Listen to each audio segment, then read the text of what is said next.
할렐루야. 우리가 우리에게 주어진 그 모든 것이 당연한 것임을 당연한 것이라고 생각할 때는 우리에게 감사가 없습니다. 그러나 그 모든 것이 당연하지 않은 것임을 깨달으면 그것에서부터 감사가 터져 나오게 되는 줄이 있습니다. 우리도 그랬으면 좋겠어요. 내게 있는 것 그것이 소리를 줄여주세요. 하면서 소리 다 꺼주세요. 늘 감사로 나아가는 우리가 되길 바랍니다. 오늘 특별히 추수감사주일이에요. 추수감사주일을 하나님께서 주신 그 기쁨으로 감사로 덮을 수 있는 우리가 되길 바랍니다. 지난주에 우리가 말씀을 들었을 때 창세기 47장 48장 말씀이죠.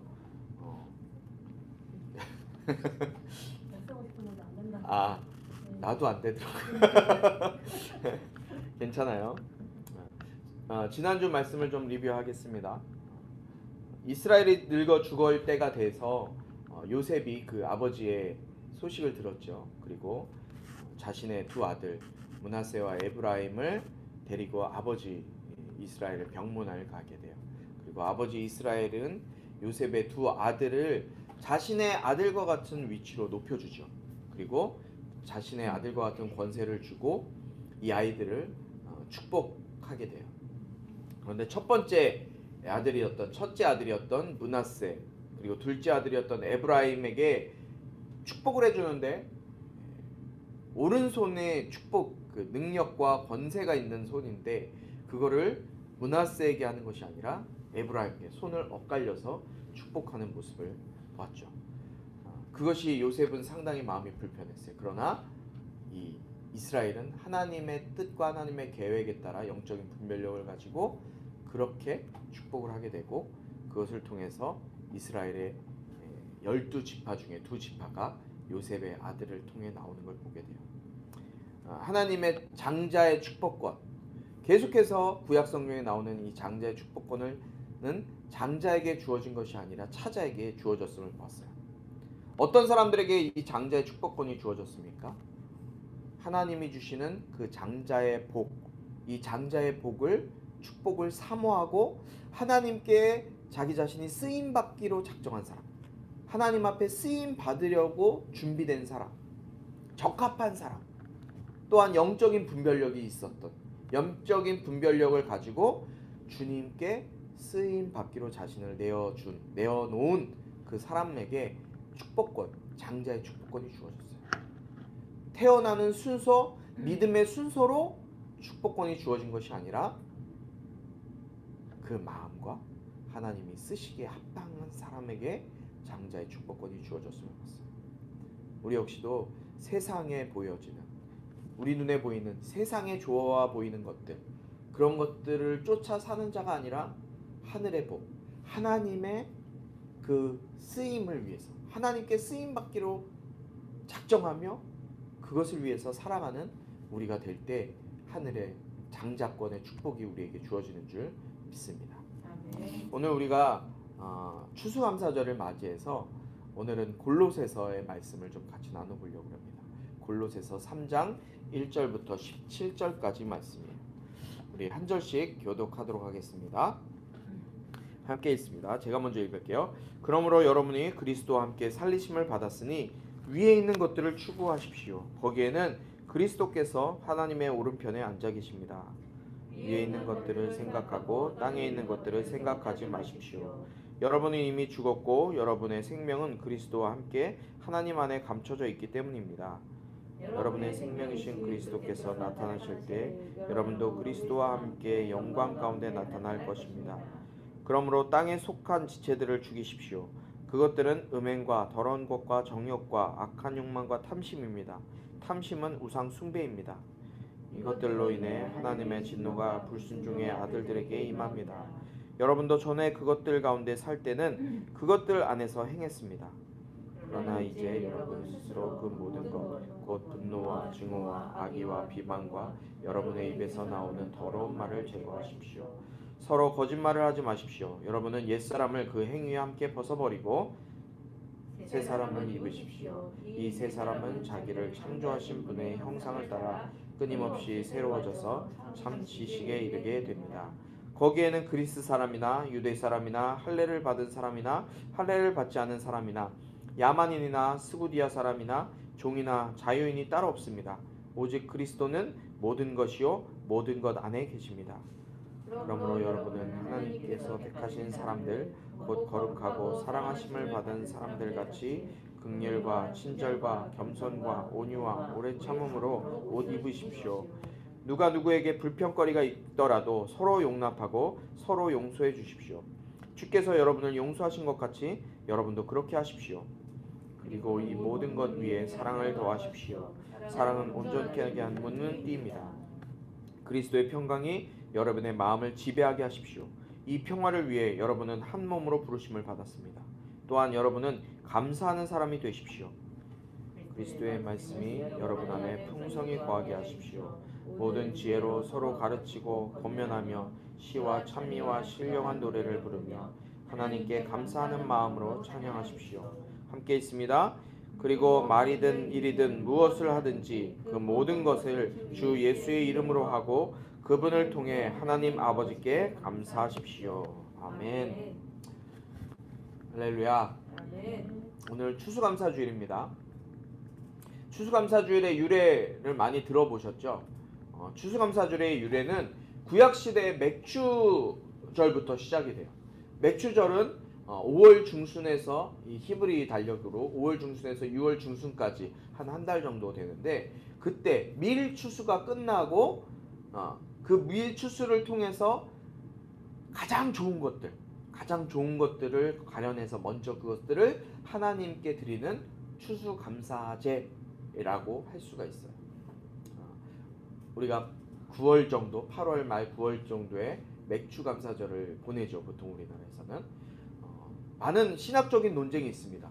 6월절은 지내지 않으면서 추수감사절은 왜 지냈느냐.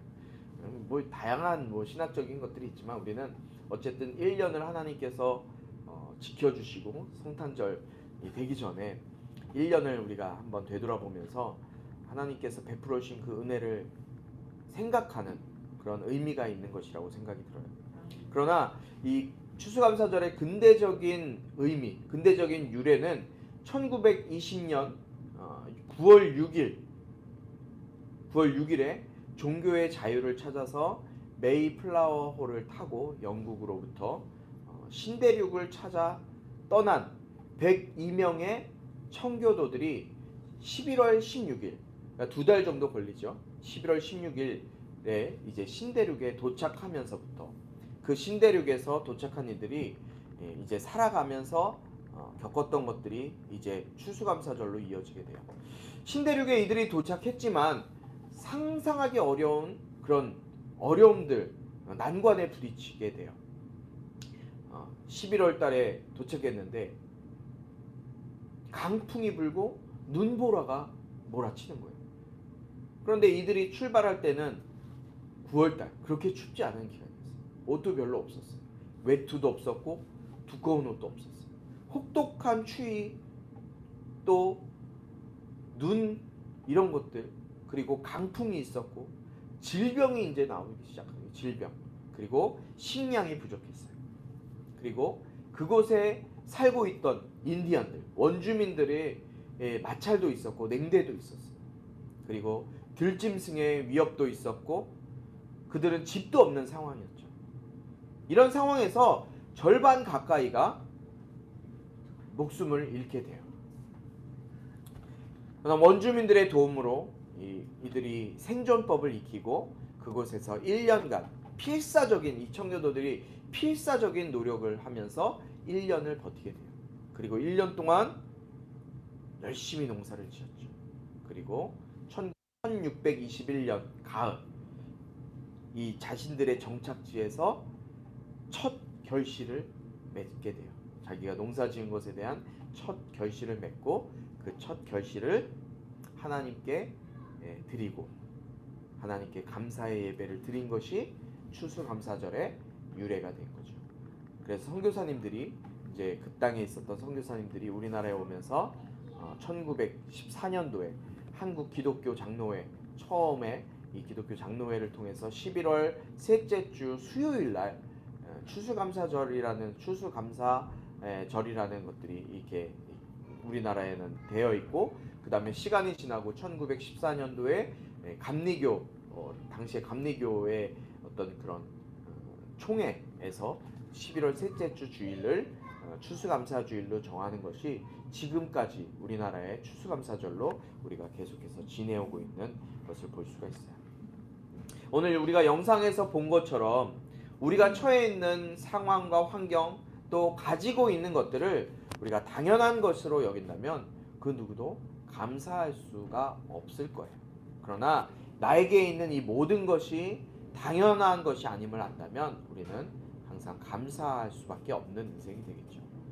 나에게 주어진 모든 것에 감사할 수 있는 우리 모두가 될 수 있길 주님의 이름으로 축복합니다. 아멘. 오늘 우리가 골로새서의 말씀을 읽었어요. 추수감사주일인데 독특하게 골로새서의 말씀을 읽었어요. 하나님이 저에게 또 주신 오늘 감사절에 대한 어떤 깨달음을 함께 좀 나누려고 합니다. 오늘 본문은 바울이 골로새 교회를 향해서 그리스도인으로서 그럼 어떻게 살아야 할지에 대한 그리스도인의 삶의 법칙에 대해서 설명하는 것이 바로 오늘 본문 말씀이에요. 먼저 바울이 그리스도인 된 우리를 향해서 하고 있는 말이 뭡니까?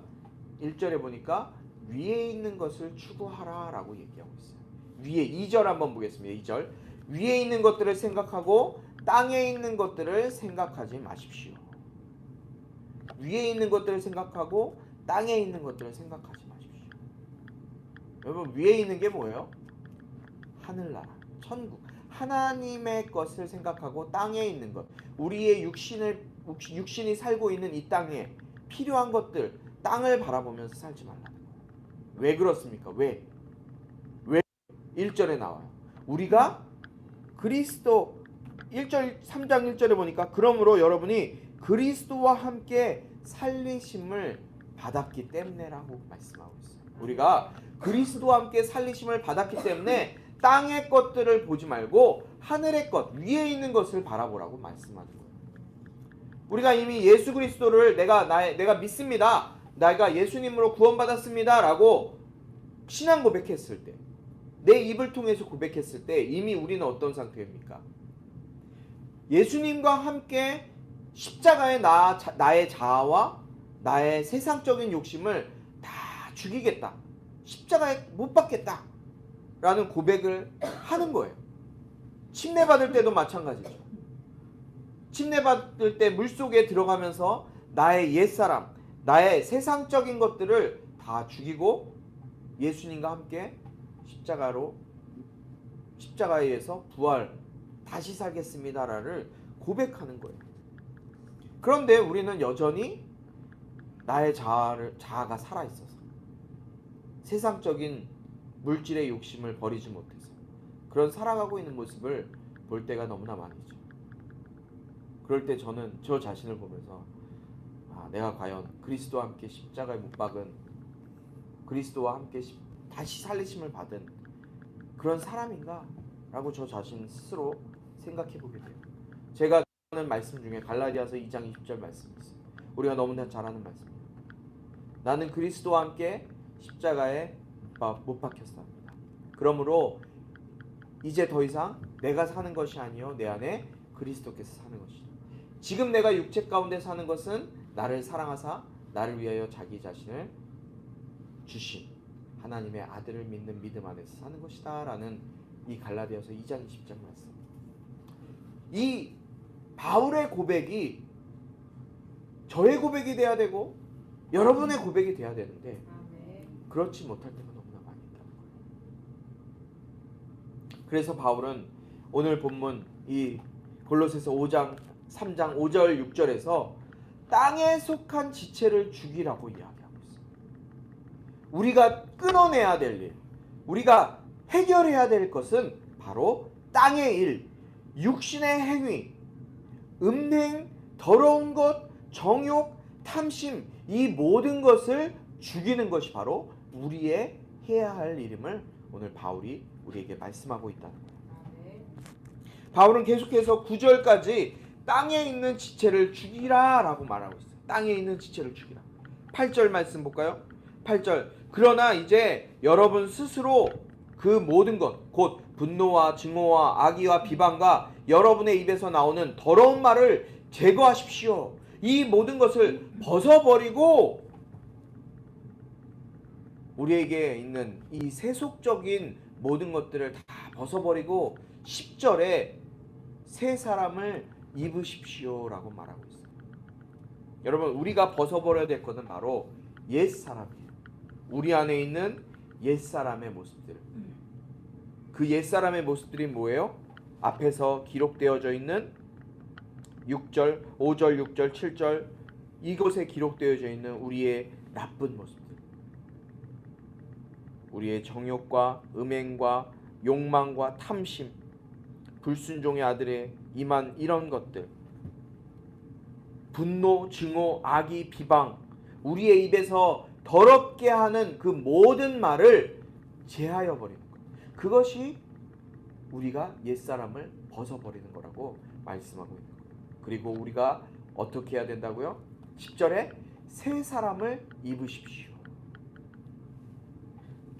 에베소서 4장 22절부터 24절까지 이 새 사람이 과연 무엇인지에 대해서 말씀하고 있습니다. 가르침의 내용은 거짓된 욕망을 따라 옛 습성을 쫓아 썩고 있는 옛사람을 버리고 심령으로 새롭게 돼 하나님을 따라 의와 진리의 거룩함으로 지으심을 받은 새 사람을 입으라는 것입니다. 예수님의 가르침의 내용이 뭐라는 거예요? 예수님의 가르침의 내용은 우리의 거짓된 욕망을 따라 옛 습성, 옛날에 내가 살아가고 있던 그 세상적인 그 습성을 쫓아 썩고 있는 옛사람을 다 벗어버리고 심령으로 우리의 마음으로부터 변화된다는 것은 성령이 우리 안에 임하셔서 성령으로 새롭게 돼서 하나님을 따라 의와 진리의 거룩함으로 지으심을 받은 새 사람을 입으라는 거예요. 여러분 이 새 사람이 누구예요? 에베소서 2장 15절 말씀에 나오죠. 조문으로 된 계명의 율법을 폐하셨습니다. 써져 있는 이렇게 글로 써져 있는 이렇게 된 계명의 율법을 예수님께서 폐하셨어요. 완성하셨다 그러죠. 이는 그리스도가 그분 안에서 예수님께서 하나님 안에서 이 둘로 세상적인 것과 세상적인 죄악 가운데 있던 이 둘로 한 새 사람을 창조해서 세상적인 죄인과 예수 그리스도 이 둘을 한 새 사람으로 창조해 화평을 이루게 하셨다. 죄악 가운데 있었던 우리의 모습, 그러나 이제 예수 그리스도께서 우리를 위해 십자가에 죽으심으로 우리가 예수 안에서 한 새 사람이 돼서 주님과 화평을 이루게 한 그것이 바로 새 사람이에요. 예수 그리스도를 통해서 우리가 대속의 은혜를 받았어요. 대속을 통해서 죄사함을 받고 죄사함을 받음과 동시에 우리가 성령으로 우리의 심령을 새롭게 되어서 하나님의 자녀가 된 우리, 그 사람이 바로 새 사람이라는 거예요. 이들은 새 사람은 육신을 따라 사는 사람이 아니라 뭘 따라 사는 사람이에요? 성령을 따라 사는 사람들. 오직 은혜로 사는 사람들이 바로 새 사람이라는 거예요.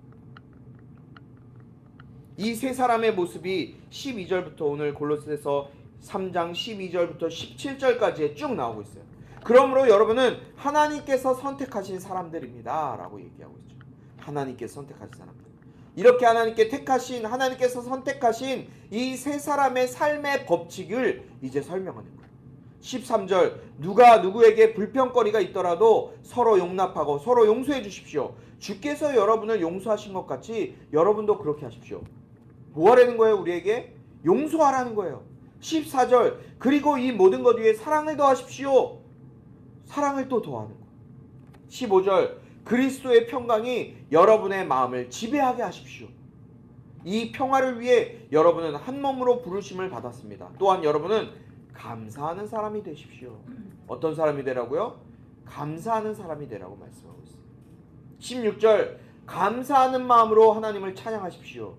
17절 모든 것을 주 예수의 이름으로 하고 그분을 통해 하나님 아버지께 감사하십시오. 할렐루야.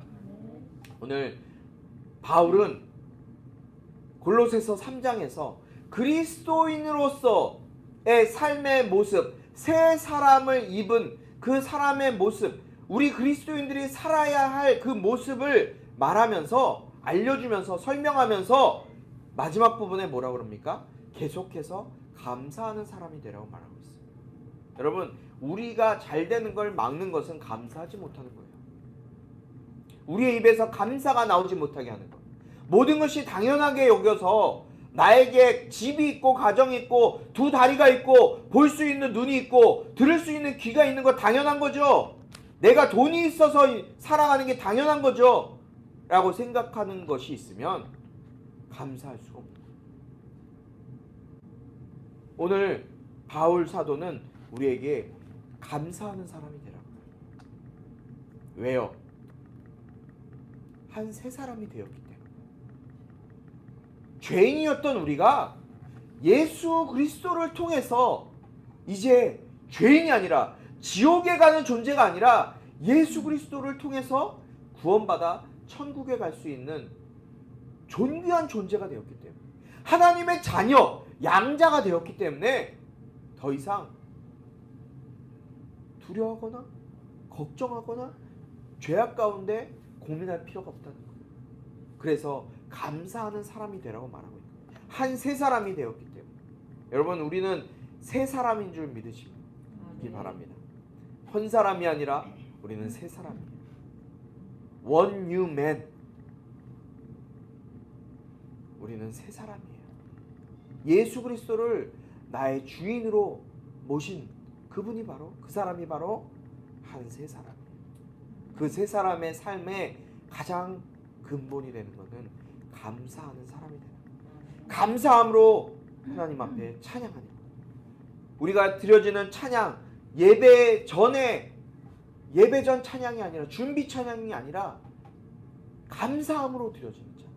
하나님 앞에 나를 구원해 주셔서 내가 주님 앞에 나와서 예배할 수 있게 해주신 것에 감사하여서 드리는 찬양.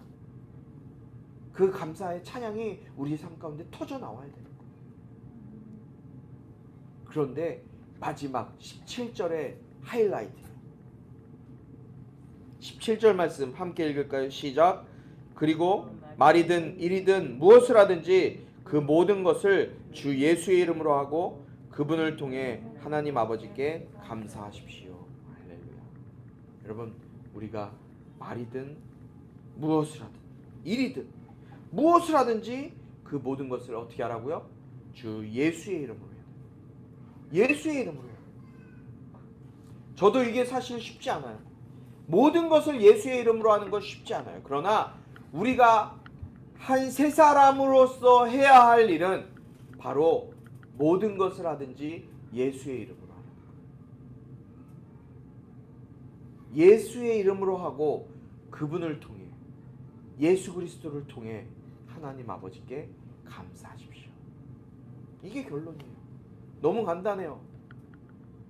사랑하는 성도 여러분, 추수감사절을 통해 주님이 베풀어 주신 그 은혜를 기억하면서 감사하는 날, 우리는 골로새서를 통해서 그리스도인으로서의 삶이 어떠해야 하는지를 빠르게 한번 보았어요. 그 핵심은 육신의 일, 옛사람, 세상적인 것을 벗어버리고 새 사람으로 옷을 입는 것인데, 그것을 가능하게 하는 것이 무엇입니까? 무엇을 하든지 주 예수의 이름으로 하는 거예요. 우리가 새 사람으로 옷 입는 것은 무엇을 하든지 주 예수의 이름으로 하는 거예요. 예수의 이름으로 할 때 감사할 수가 있는 거예요. 어떤 곳으로 가더라도, 내가 평소에 이런 좋은 곳에 살다가 그보다 못한 곳에 갈지라도, 아니면 더 좋은 곳에 갈지라도, 상황이 더 어려워졌지만 또는 더 좋아졌을지라도 그 모든 것 가운데 예수의 이름으로, 어떠한 상황 가운데서도 예수의 이름으로 나갈 때 우리가 참 감사가 우리의 삶 가운데 터져 나오게 될 줄 믿습니다. 내가 예수 믿고 구원받아 예수님의 자녀가 되었다는 확신이 있는 자라면 우리가 마땅히 성령에 붙들린 바 되어 살아가야 되는 거예요.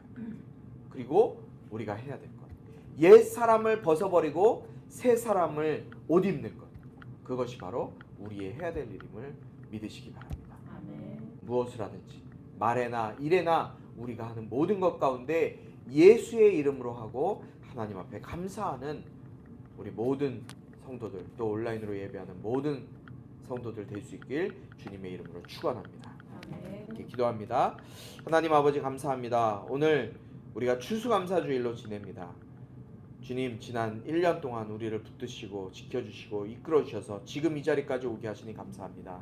때로는 어려움도 있었고 또 말할 수 없는 고난도 있었지만 그 모든 것 뛰어넘어 우리가 예수의 이름으로 모든 것들 감당하게 하시고 또 그것들 가운데 하나님 앞에 감사할 수 있는 마음을 허락하여 주셔서 늘 감사가 우리의 입에서 끊이지 않게 하시고 넘치는 감사로 하나님 앞에 영광 돌려드리는 우리의 삶이 되어질 수 있도록 주님 붙드시고 인도하여 주시옵소서. 또한 오늘 주님 앞에 빈손으로 나오지 아니하고 감사로 또 여러 가지 기도의 제목으로 주님 앞에 드린 손길들이 있습니다. 아버지 하나님, 이 손길들 주님께서 복에 복을 더하셔서 이들이 하늘의 신령한 복과 땅의 기름진 복으로 차고 넘치는 은혜를 경험케 하여 주시옵소서. 이제는 예수 그리스도의 은혜와 하나님 아버지의 극진하신 사랑과 성령의 감화 감동 치유 회복 세워주심의 은혜가 모든 말과 일 가운데 예수의 이름으로 하며 하나님 앞에 감사로 나아가기로 작정하는 모든 심령들 가운데 지금부터 영원토록 함께하기를 축원하옵나이다. 아멘.